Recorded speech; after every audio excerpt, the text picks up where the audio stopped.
네, 1학년 학생 여러분, 오늘 2시간 동안에는 여러 가지 힘에 대해서 복습을 하고, 여러분 등교할 때 그 시험을 볼 수 있게끔 할 수 있도록 하겠습니다. 그러니까 수행평가인데요. 여러 가지 힘 부분에서 수행평가를 할 예정이라서 복습을 먼저 하고 수행평가를 보면 여러분한테 도움이 되겠죠?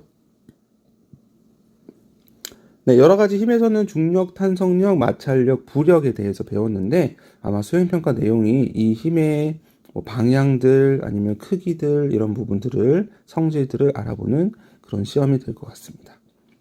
첫 번째로 중력과 탄성력에서 맨 처음에 배웠던 힘의 표현에 대해서 보도록 할게요. 힘의 표현에서 힘이란, 과학에서 말하는 힘이란 무엇이었냐면 이렇게 물체의 모양과 운동 방향, 빠르기를 변화시키는 원인이 힘이라고 했습니다. 그래서 힘이라는 것이 주어졌다면 모양, 운동 방향, 빠르기 중에 최소한 한 개 이상은 변화를 해야지만 그게 힘이 되는 겁니다. 그러면 선생님이 어떤 상황을 가해줬을 때 여기에 힘이 가해졌는지 안 가해졌는지 여러분들이 알 수 있겠죠. 그래서 뉴턴이라는 부분을 사용했다는 거, 힘의 크기. 자, 지구가 당기는 힘 중력을 알아보도록 할게요. 중력에서는 그 중심이 되는 게 지구죠. 워낙 지구의 질량이 크기 때문에 다른 물체들을 잡아당기는 것처럼 보이죠. 중력의 방향과 크기. 중력의 방향은 지구로 중심 방향입니다. 지구 중심 방향. 사진이 이렇게 놓였다고 해도 물체가 어느 쪽으로 쏠리냐를 보시면 네, 지구 중심 방향을 볼 수 있죠. 첫 번째 그림에서는 아이의 머리카락. 두 번째 그림에서는 옷자락이 내려간 부분, 세 번째 그림에서는 요 머리카락이 늘어진 부분과 또는 수평선이 보이는 부분이 지구 중력이 어느 방향으로 작용하고 있는지에 대해서 힌트를 주는 부분이 되겠죠. 자, 이렇게 지구 어디에 있든 지구 중심 방향으로 중력이 작용한다라는 부분을 하고요. 여기서는 또 하나 배웠던 게요. 지구의 중력 크기가 무게라는 거라는 걸 배웠습니다. 무게. 그 단위가 뉴턴이고요. 무게. 그리고 그 반대의 개념은 아니지만 좀 다른 개념으로 질량이라는 걸 배웠죠. 이 질량이라는 것은 물체의 고유의 값이니까 어딜 가든 변하지 않고, 무게라는 것은 지구, 달, 지구에서는 지구의 중력, 달에서는 달의 중력, 화성에 가면 화성의 중력이 있겠죠. 그래서 각각의 잡아당기는 힘이 달라서 무게는 행성들마다 다를 수 있다라는 부분을 배웠었어요. 그리고 그 단위들이 무게는 뉴턴, 질량은 킬로그램이라는 거 알아두셨으면 좋겠고요. 특히나 달에서는 중력이 6분의 1 정도 된다. 이 정도는 상식으로 알아두셨으면 좋겠습니다. 그리고 그 질량을 측정할 때는 양팔저울을 사용한다고 해서 양팔저울을 가지고 지구나 달에 가든 잡아당기는 힘은 동일하게 되겠죠? 그래서 질량이 변하지 않습니다. 물론 지구에서는 좀 더 많이 잡아당기겠지만 양쪽의 균형만 알아보는 거기 때문에 많이 잡아당기든 적게 잡아당기든 상관없습니다. 균형을 맞추는 것은 50g이겠죠. 그래서 사과는 달에 가든 지구에 가든 50g의 질량을 가지고 있겠죠. 무게는 이제 달라지게 되겠고요. 지구가 잡아당기는 힘이 워낙 세니까 달보다는 6배나 더 크게 되고 달에서는 6분의 1배가 작게 되겠죠. 달이 잡아당기는 힘이 작기 때문에.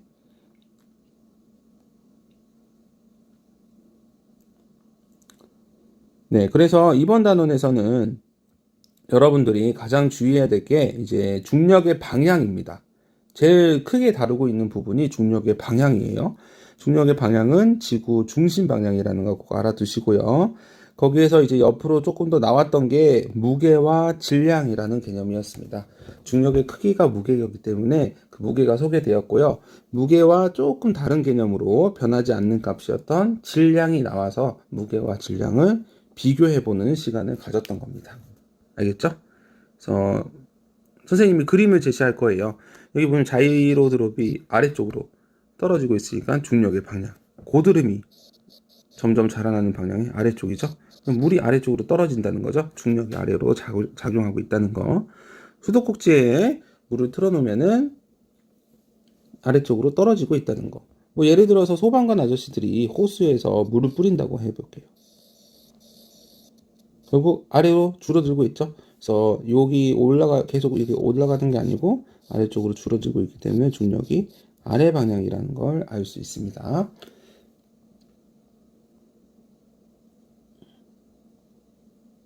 네, 여기 그림에서 이제 질량과 무게를 구별하는 방법, 무게 측정하는 용수철 저울 사용하는 거, 그리고 질량을 측정하는 양팔 저울 사용하는 부분, 그리고 그 크기가 뉴턴일 때는 58.8, 근데 달에서는 9.8, 6배가 작아지고 있다는 거, 질량은 6kg 동일하다는 부분을 알아두셨으면 좋겠습니다. 그래서 수행평가할 때 여러분들이 설명을 할 수 있어야 돼요. 물론 간단한 단답형 위주나 아니면 설명도 되게 짧게 나와지는 수행평가긴 하지만 여러분들은 어떻게 왜 이렇게 나오는지에 대해서 좀 알고 있어야지 빈칸이라도 적을 수 있겠죠. 자, 두 번째는 원래 모양으로 되돌아가려는 힘입니다. 힘. 이때 힘은 탄성력이죠. 탄성이라는 성질을 가지고 있는 물체를 탄성체라고 하고 그때의 힘을 탄성력이라고 합니다. 여기서 제일 중요한 부분은 원래 모양으로예요. 이게 뭘 말하냐면 방향을 말하는 겁니다. 탄성력의 방향을 원래 모양의 방향이에요. 원래 모양으로 돌아가려고 하는 힘의 방향이 그 힘의 방향을 나타내는 겁니다. 자, 탄성력을 여러 가지 물체들이 있는데 이 탄성력은 평상시에는 아무런 작용을 하지 않습니다. 언제 작용하냐? 모양이 변했을 때. 모양이 변했을 때만 탄성력이 작용하는 겁니다. 고무줄 그냥 이렇게 놓여져 있으면 아무런 힘이 작용하지 없어요. 탄성력이 없습니다. 근데 이 고무줄을 이렇게 늘리면 원래 모양으로 되돌아가려고 하는 방향으로 탄성력이 작용을 하겠죠. 자, 여기 보시면 고무띠가 있는데 이 학생이 잡아당기고 있죠. 이 고무띠를 놓아버리면 탄성력은 없어져 버려요. 근데 이 고무띠를 학생이 늘렸을 때, 모양을 변화시켰을 때 모양의 원래 방향으로 돌아가려고 하는 방향으로 탄성력이 작용을 하고 있겠죠. 장대 높이뛰기 선수가 들고 다니는 장대도 원래는 탄성력이 없어요. 그런데 장대의 모양을 변형시키는 순간 장대가 원래 모양으로 되돌아오려고 하고 지금 트램펄린에 아이가 떠 있죠. 떠 있으면 여기가 평평하잖아요. 그럼 여기 지금은 탄성력이 없는 상태입니다. 근데 아이가 발에 닿아서 트램펄린이 이렇게 아래로 쳐졌을 때 원래 모양으로 되돌아가려고 하는 힘 때문에 쉽게 점프를 할 수 있겠죠. 자전거 안장도 마찬가지입니다. 지금은 누구나 앉아있지 않기 때문에 이 스프링에는 탄성력이 없지만 엉덩이로 이렇게 앉아버리는 순간 줄어들게 되죠. 모양이 변하게 되는 겁니다. 모양이 변하기 때문에 위쪽으로 밀어내는 탄성력이 작용하는 겁니다. 그래서 모양 변화의 반대 방향, 원래 모양으로 되돌아가려고 하는 방향이 탄성력의 방향입니다. 탄성력은 이게 제일 중요한 거예요. 여러분들이 방향을 찾는 거. 그리고 원래 상태에는 탄성력이 없다. 모양이 변화해야지만 탄성력이 그때 생기는 물체가 있고 안 생기는 물체가 있다라는 걸 알아주시면 되겠습니다. 그리고 용수철을 이용한 무게 측정을 했습니다. 아까 위에서 중력을 측정할 때 용수철 저울을 사용한다고 했죠. 용수철 저울을 사용하는데 왜 그러냐면 용수철이 늘어난 정도가 일정하기 때문이에요. 이렇겠네요.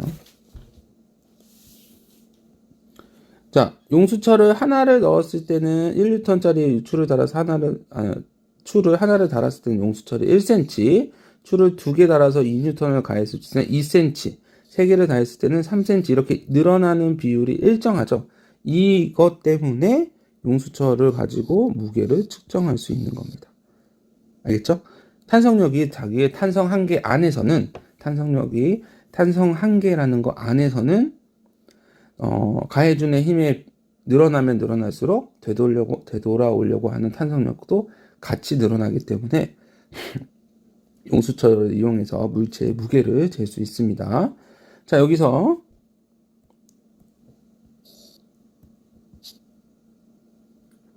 수행평가 부분을 예상해 본다면 1뉴턴이라는 것은 지구 중력이 아래 방향으로 1뉴턴이라는 거고, 2뉴턴이라는 것은 중력이 아래 방향으로 2뉴턴이죠. 3뉴턴이라는 중력이고요. 그러면 이 물체가 멈춰 있대요. 멈춰 있겠죠. 가만히 놔두면 정지라고 쓸게요. 정지해 있다면 중력만 있으면 아래로 계속 내려와야 되는데 정지해 있다는 것은 뭐예요? 중력과 반대 방향의 힘이 존재한다는 거죠. 근데 이 힘이 1뉴턴. 힘의 크기가 같아야지만 정지할 수 있겠죠. 친구들과 줄다리기를 하는데 한쪽의 힘이 크면 그쪽으로 쏠리잖아요. 근데 줄다리기를 할 때 양쪽의 힘의 크기가 똑같으면 정지해 있겠죠. 힘을 안 주는 것처럼 보이지만 정지해 있어서 두 학생은 엄청나게 힘을 주고 있는 상태죠. 얘도 마찬가지입니다. 물체가 정지해 보이지만 중력과 탄성력이 똑같은 크기로 계속 잡아당기고 있는 겁니다. 2뉴턴일 땐 어떠냐? 중력이 2뉴턴 아래쪽이면 탄성력은 위쪽으로 2뉴턴인 거예요.